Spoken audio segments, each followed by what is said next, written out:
Kinshasa na biso réalité ya banaki réalité ya banaki réalité ya banakino Buyukite bukuyoka kaka Kinshasa na biso kin eleki partout KNB Kinshasa na biso kin eleki partout Kinshasa eleki partout mikolo neza bino pardon Jima sala yolo karata kate ya on a bien yo Jima mukende umela KNB kin eleki partout rien à dire toi na terre envié parce que kin eleki partout et losako liboso ambongo mosanto azate Céline donc Kardashian isongolo bisous bye bana kin ke bana jako zape so kuta nango KNB Telema qui chasse l'équipe partout Jimmy Mukendi umela KNB ko zape te so kuta nango check au Vandi. Eh bien, nous voilà au rendez-vous de tous les jours. Bienvenue, Pébon. Depuis des semaines, la Million Sobozi, le Bokwa, pour la magazine Kinshasa Nabiso KNB.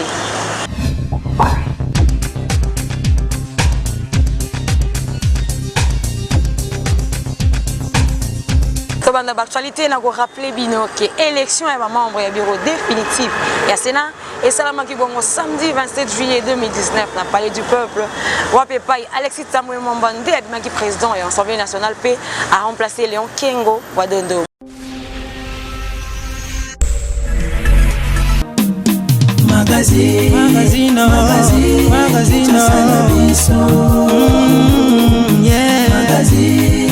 Magazine Kinshasa na biso réalité ya banaki réalité ya banakino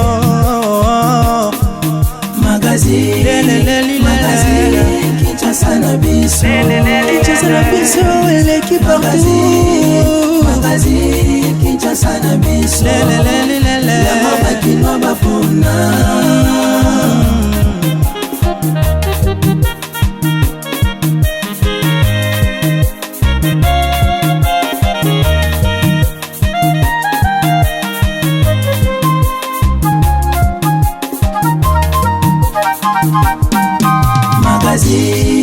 magazine Kinshasa na biso papa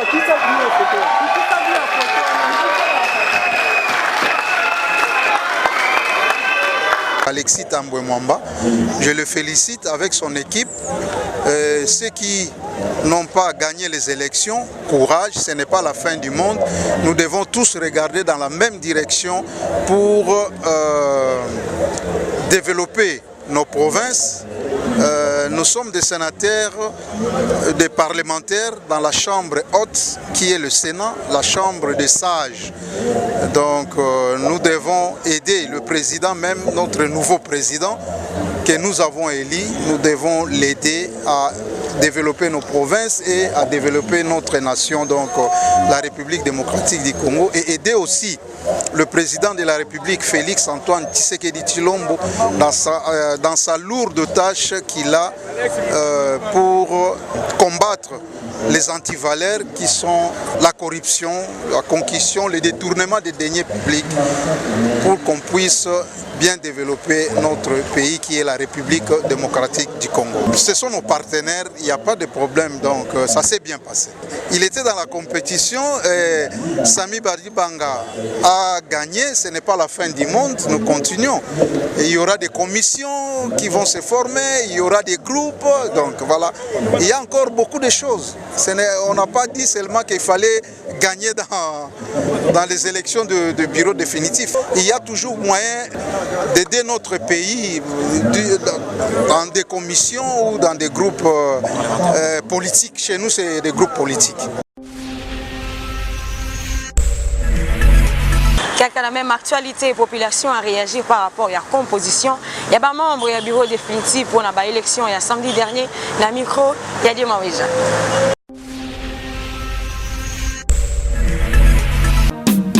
Magazine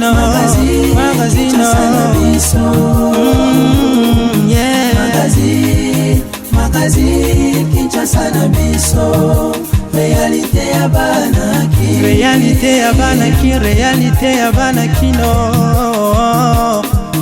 magazine Kinshasa na biso bon dans swanga eza bien mais eloko moko kaka na koyebisa mokonzi ya mboka il faut qu'on vigilant na bato wana pourquoi comme bango babimi ke baza majorité qui dit Sami Badibanga na bato wana nyoso parce que Sami Badibanga akima biso akendaka na mupanzi wana aye ko sala kete na zongi ndenge za na kola zongi mais azongi te mais problème na ngai eza il faut za vigilant parce que problème e ko za la loi o bango bakobanda ko sala na parlement et koba elingaka za la compliqué so ki bacha azwaka mais e ko za la compliqué lisusu te e ko banda ko leka facile wana nga personnellement nazomona magui ole kana wana te hein pour biso peut être un représentant na biso wana et puis la dernière signature est la chef de l'état bako de était pour biso tozali ba souverain hein biso za souverain donc toute la population et la grande majorité la majorité est dans la katanda. Toutefois biso d'abord on a eu des PS toloba qui en ouvertement que Tambo Mamba a un profil idéal pour rediriger Sénat. Mais malheureusement, vous savez ce qui se passe. Corruption à Makasi, ba pese bato na mbongo, ba intimider bango, ba voter Tambo Mamba. Bon mais toutefois, na bureau na biso pe cash, tous un représentant parce que monsieur Jabodema a déclaré que tous on fils que poste moi quand on est tous qui na Assemblée nationale. Mais baboye alors on a laissé. Alors tous autres là, biso du peuple. Malgré que bazana majorité absolue comme il les chante nuit et jour. Mais ceux qui basali mbeba to côté les melabango et puis bakokoka pour empêcher mon konzabo kate asa musana imala. Bon toutefois monsieur Sami Badibanga n'est pas du cash. Il n'est pas du cash et puis il fut premier ministre a comment qui premier ministre par la fronde. Alors moi qui n'a eu des pèses à Rolanda Miliki. Bon azam tout le monde minute oyo ça n'engage que moi. Na koki ko na confiance ya Sami Badibanga te. Par rapport ya comportement oyo affiché qu'il n'a eu des pèses na Rolanda ndeko Kabila. La masango musu se sengeli boye bake pona 40e jour ya matanga ya papa Etienne Tshisekedi wa Mulumba maman Marthe akitaki asala ki tourner la Kinshasa pour la remercier ba peuple congolais nyonso oyo ba sitaki bango na matanga apandi matanga pe apesa ki amo la ba peuple congolais nyonso.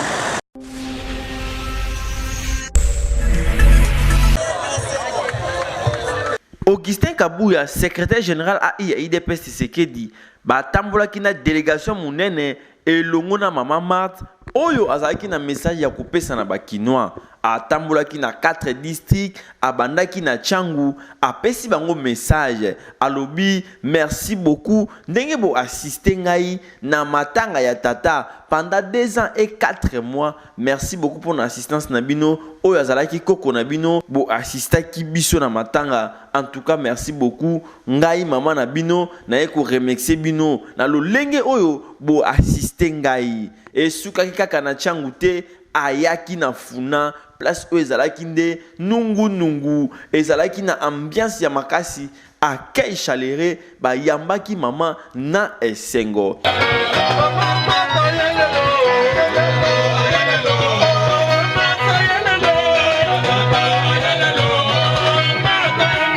Na sima ya kopesa message na funa mama akendaki na lukunga kuna pe ezalaki nungu eyindaki mabe yoka ordre yoka logique kolongwa lukunga mama yaki kosukisa na moamba oyo nde babengi base nde makambo yoka population na kati ya base bato ebele bayaki pona 40e jour oyo depuis bakunda ngondo Etienne Tshisekedi kasi oyo ezali limité mama Marthe a communiquaki yango nga na mituni limité ezalaka commune politique to nini yoka nenga lobaki tala baba yo nazali koya mama yo wana mo pepe zango tombola bendele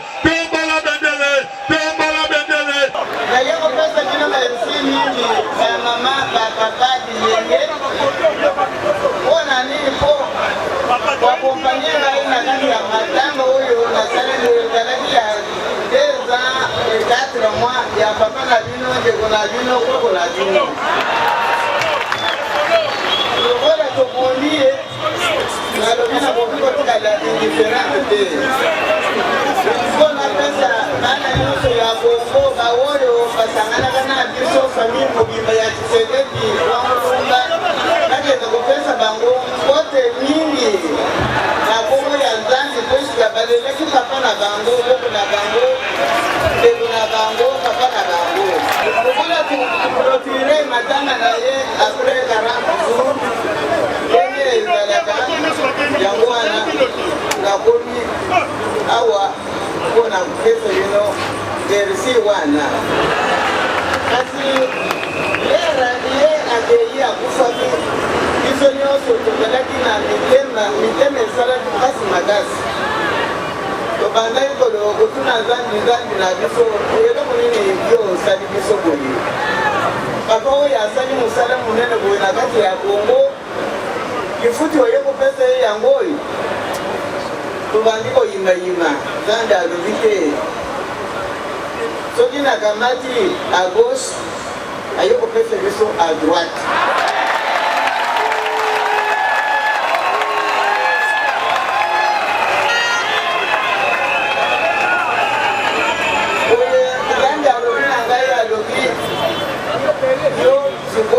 bangwisama ya miso ya bana nyonso ya République démocratique du Congo na miso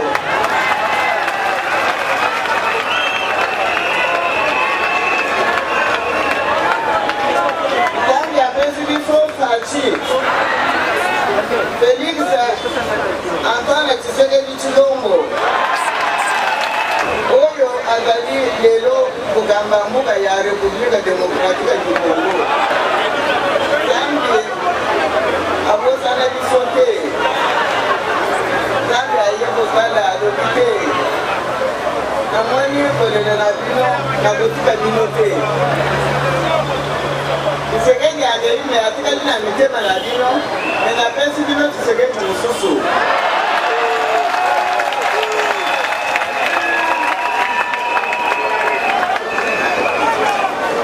yango wana apesi bino Félix Antoine Tshisekedi Tshilombo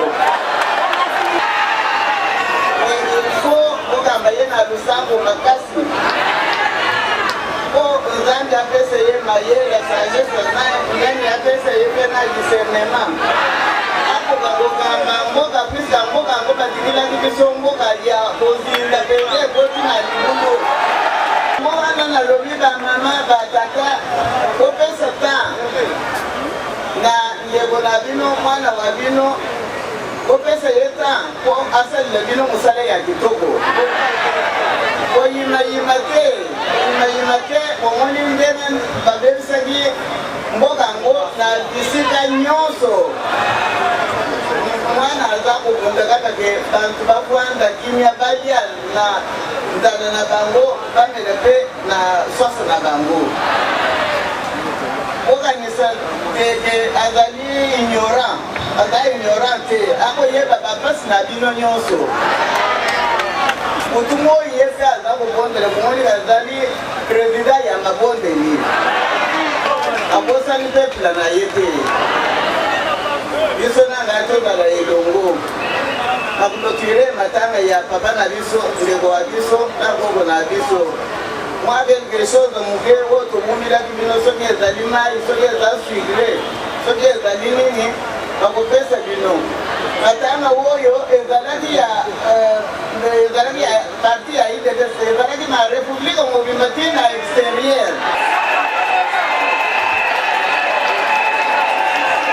papa Ngondo Etienne Tshisekedi azali papa wa biso azali koko na biso azali héros national oyo tokobungisa ye te na mitema na biso kasi matanga esi epanzanaki lobi dimanche mokolo ya 28 epa ye moko mama Marthe atambolaki mpe apesaki message yango wana na kopesa bino nyonso mbote merci beaucoup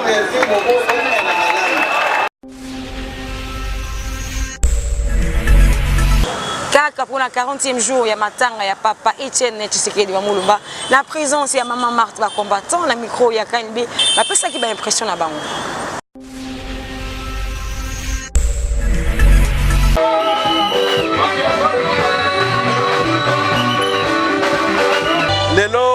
tozo continuer na ko démontrer na mokili mobimba ke Etienne Tshisekedi aza phénomène.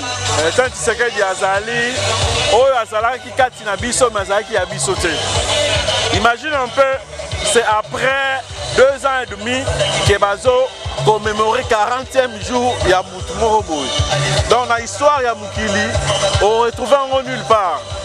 Mémoire na ye le kaso pamba boyete yango moni na makanisa saki ya malamu to kanisa ki ye mingi te tolobi attaque famille ebaki na kopanza matanga na bande comme sous bipai na bipai biso pe parti na association toyebi na ko s'intégrer ko s'aligner po toyeba pe na ko passer journée oyo ensemble biso toye po na ko célébrer ensemble na bande ko na biso ya UDPS na 40e jour ya initiation ya accord ya papa na biso Dr Etienne Tshisekedi wa Mulumba. Awa toza district ya Funa na commune ya Ngiringiri, ainsi que biso à Safachi Kalamu, comme nous faisons partie ya district ya Funa, c'est pourquoi nous sommes venus pour participer à la manifestation. Et c'est qu'on a biso za penza makasi pe spécial.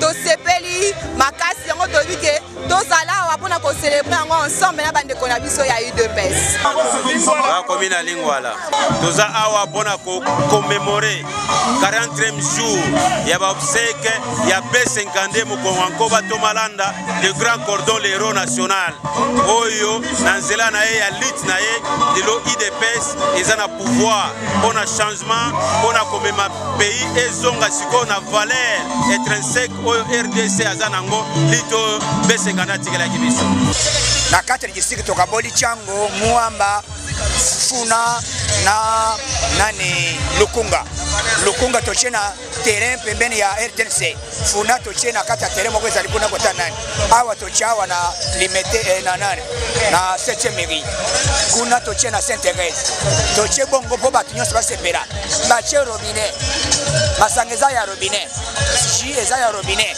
moto nyonso melane ngolingi donc nyata bo retoleka eloko tozaka koluka un jour esalama Zamba apesi biso makasi Zamba abateli biso lelo Félix Sekela aza président de la République donc moto ko boya yango azali donc yango yo batola paka ba mona pelevu o to senga ka jour ke Sekela azala honoré na titre ya héros national ekokisami oyo bazaka ko finga biso eza ndoto mais comme réalité nana ko ignorer yango donc moto ko boya osali mokile na yo sato Meri Javel soko Meri Javel odaye na yo donc kende no fere donc ndenge za boye Tshisekedi tolobaka ko zala héros national nana ko boya le kombongo donc Tshisekedi azali décoré na titre ya héros national pe jour ya le 2 février chaque le 2 et vous allez journée fériée et payée.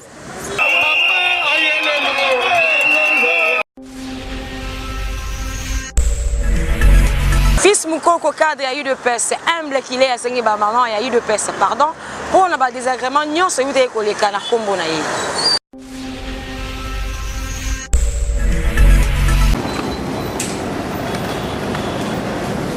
Fils Moukoko oyo azali gardien du temple ya UDPS Tshisekedi azali pe coordonnateur ya association ABT atambolaki mabe asalaki buzoba abosanaki objectif na yezaki koma mama na kana après kozwa conscience ayaki et pas maman veuve bandimi pardon na ye pe bachaki maboko balobi o eza mpepe ya mabe to telemela yango na kombo na Yesu bolanda.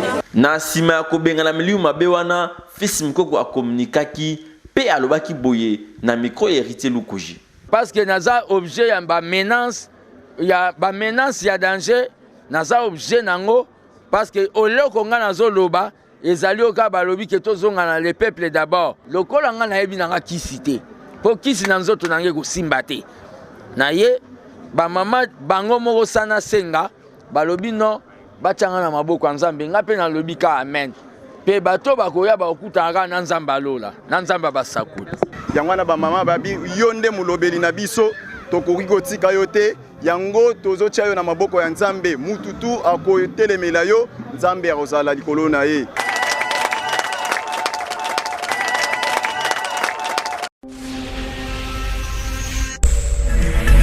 L'actualité, Moussou, c'est que Pasteur Charles, le cadre, il y a la mouka pour naïe. Alors, selon une réunion, il y a présidium, il y a la mouka, oh, la mouka, et ça, la mikouna, na Lubumbashi, alors, pour naïe, en tout cas. Alors, comment on a intérêt à la population, ils allaient en route, pourtant, positionnement politique, il y a intérêt, na Bangonde, ils allaient comprimer.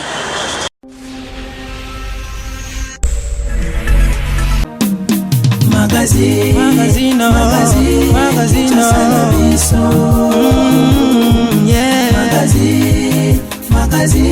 Kinshasa na biso, réalité ya banaki. Mutu malam a se retiré parce que la mouka na minito azali lisusu la mouka te par rapport à plateforme azali la mouka esprit na kati ya ba congolais po munyoso alali na suka fasa lani ala même bata FCC bazana kati ya la mouka mutu azali mutu malamu na kati ya réunion wana abima na ye pour réunion bake wana eza réunion ya ba calcul nini toko sala cette fois-ci pour to gagner pe mbongo pour to sala bobo yo tikala na opposition yo zala na opposition mon loka ba lingo zala na opposition pour to beta dame yo kuna biso to za courage to kota na gouvernement wana to sala bo na be réunion ya ba intérêt ba si ba l'accès position na bango na peso ka un exemple bino na lamuka bo convaincre le peuple congolais ba landi bino 2 jours après Bokabwani Camerena Félix babimi quelques jours après Français Kalomba beti bombe na Fayulu quelques jours Botswanité quelques jours Olivier Kapitata beti bombe na Fayulu oh mais bateau Botswanité donc ba créer biloko wana pour monake oh biso Félix oh mais pourquoi tant Félix alongwa ki bolanda qui était. Vous comprenez, c'est-à-dire c'est pas d'Israël, peuple congolais. Pourquoi tant Félix a l'homme na caméra bakei, Moïse Hollande qui était, Olivier Hollande qui était, François Hollande qui était. Ba parti tout ça okufa. FC ça za okufa, il dépêche ya okufa, Palou ya okufa ya okufa. La muka comme banane, instrument wana, ya okufa. Ça je suis d'accord, mais l'esprit du réveil, je prends seulement les noms là. Eza biblique, réveille-toi. Donc, eza esprit mon faut écouter na kati ba congolais nyonso. C'est-à-dire même bandeko, au moins ba congolais ba combattants congolais bazo bunda sans koyebe loko. Quand on parle de lamuka, yo mutayi de peso yo bando finga lamuka. O finga kombo wana. O finga mututé. Le nom là lamuka c'est un esprit. Lamuka, réveille-toi. Mutayi de peso lamuka ka. Tala katangu pona ki se une élection so ba gouverner so ba nani tangu ba che au monde ke bataille de pesa ba lamuka ki ba tomboki na eta basali ya parlement ba lamuki libala wana mikolo yo ba militant ya FCC ba tomboki ya yi de pesa ba tomboki koto office mukoko kuna soki chaleur soki nani ba lati ba bere ba sala ni ko lamuka biso to seka.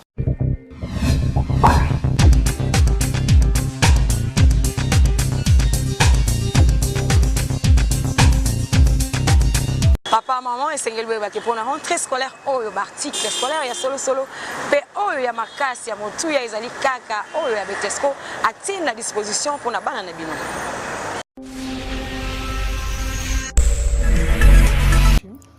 Rentrée scolaire 2019-2020, Oyo, en tout cas, papa, maman, Betesco a même bino ba gamme ya produit na ye ya kitoko, ba otala lolenge nini bakaye Oyo a 2019 eko sepeli sabana, eko pe sabana réussite na ndenge nini, na couverture na yango ya kitoko pe ya makasi, ata mwana ya poleli mbula, kaye eko panzana nango te, ako sala na kaye na ye ane mobimba.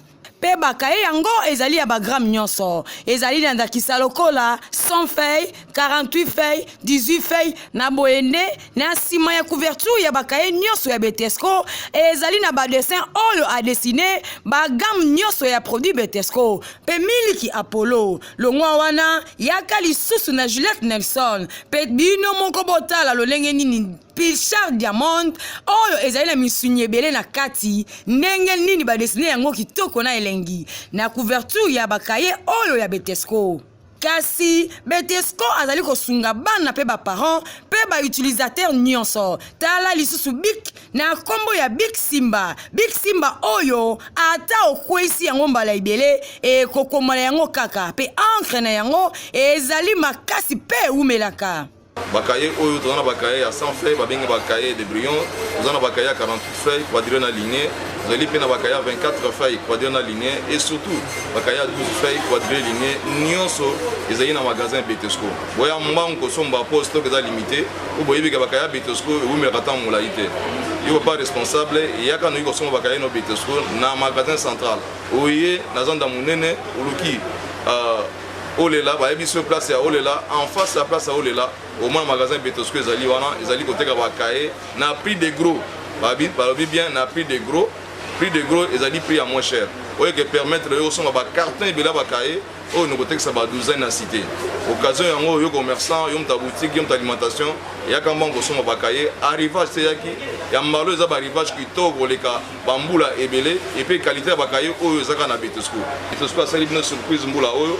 Aïe na ba stylo qui togo oyo leki ba stylo nyonso stylo oyo ata ekwei stylo zo koma exemple yango biso linga pratique nazo boka stylo oyo na ciment et puis na rejoindre ngo na combinaison na kaye zo koma et ba stylo mususu so boka ngo na ciment et komate ezali ko lakisa ke Betesco aïe no qualité ba stylo qui togo abengi stylo simba ezali lion oyo ezali mbisa makasi oyo ezali nkoi oyo ezali mbisu oyo nyama oyo azaka nyama makasi na kati ya zamba yango topesi ba stylo oyo stylo simba kasi ezali nango place ya kobunga te papa maman pour la rentrée scolaire oyo tozali kobeta sete kaka kitape kota na magasin ba boutique nyonso oyo ezali koteka produit ya Betesco sombela bana na yo en tout cas sala na yo fourniture scolaire na moins cher.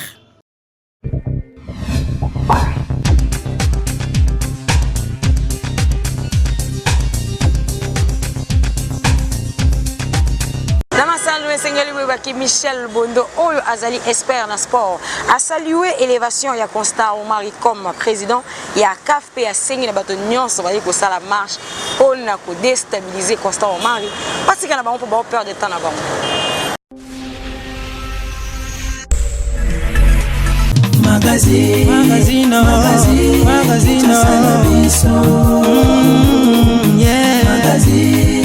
Magazine Kinshasa na biso réalité ya bana ki réalité ya bana kino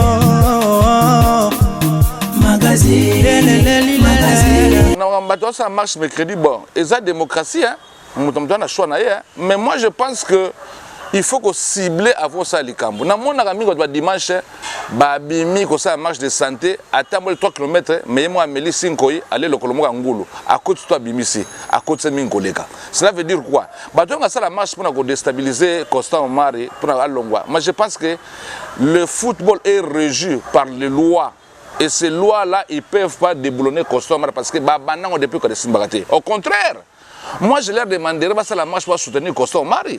Parce que le lot a élevé niveau Nabiso a comme vice-président de la CAF. Donc, le président de la CAF. Ou les gens qui ont tambola pour déboulonner, non, toi encourager, mais toi fouler les brèches. De façon à comprendre que à ça comme continuer, il est temps article la chose basa là. Mais comme ça la marche contre Constant Omari pour aboutir à quoi? À rien. Et pour aboutir à leur moté. Vous comprenez? Et là, on a dit que Batouan nous fait marche, baya ko se joindre à biso totalement to développer football. Oui, marche bazo revendiquer, mais après il faut développer football na nini. Ne loko moté. To zonga na ba quartier, to organiser ba petit, net ba basketball ba mi-champion. Tous a besoin un bel champion. Tous a besoin l'opéra champion. Na organisation de ma champion. Mais na ba marche té. To sera marche trop na Congo. To zo nini et loko moté. Botika ko so mari tranquille. Vous comprenez? Na ye constamment na website boye. Mais c'est le président d'abord félicitations parce que au tombolising qui est à niveau supérieur. Mais ce que tu as dit, ceux qui mandent koki fumula brèche oyo kapé bande kono wana et l'on va revendiquer. Yo so comme du kolomingi côté de la maternelle on demande te fumula bango brèche au tique la bango l'on va luka. Mais selon la loi, selon les mesures, selon les dispositions statutaires réunies. Il y a encore toujours qui idée. Il y a aussi la coordination nationale d'encadrement de la jeunesse pour le développement du sport au Congo. À partir de là, on a pour le développement du football congolais. Parce que sans cela, tout ça, tout le monde et moi, on a beau mis l'élo, na bateau moni bazali se place awa, na bo bazali bande ya mboka et puis ezali pour na congolais surtout. D'ici là, vous avez adresse, il y a siège, il numéro de siège. Congolais, nous surtout, Azali émis le développement sport dans le Congo. Azali bienvenue. Comme on a Konzamboka, tu n'as pas souka. Après sa première coup d'avoir. Il y a nini, il y a championnat interscolaire, il y a primaire, il y a secondaire, il y a humanité, il y a université, il y a quartier. Si on a fait ce coup d'avoir en septembre, football, tout le monde au Congo, tout le monde a marché inutile. Parce que si on soit attention dans le quartier, pour tout le temps, on va balle, on va basket, on va hand, on va judo, pour mboka kelbo, liboso. On a sous marche aux adés. Et alors, tout zone à tout réfléchir, tout le monde a distraction, on marche, on n'y rien, tout y a tout réfléchir, on a tombola, sport, on a besoin du colo. Bon, tout bon. Oui. Bakaka na actualité ya Masano Mutomboli Kembe a félicité ba Léopard. Il y a basket na ndenge babimi champion d'Afrique en tout cas bazali toujours ko se féliciter ko ça la fierté et la République démocratique du Congo.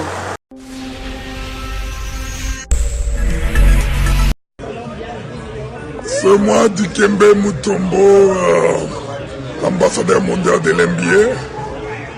Je voulais féliciter l'équipe nationale du Congo, Démocratique République du Congo, notre Léopard, pour cette grande fierté d'avoir gagné la Coupe d'Afrique des Nations.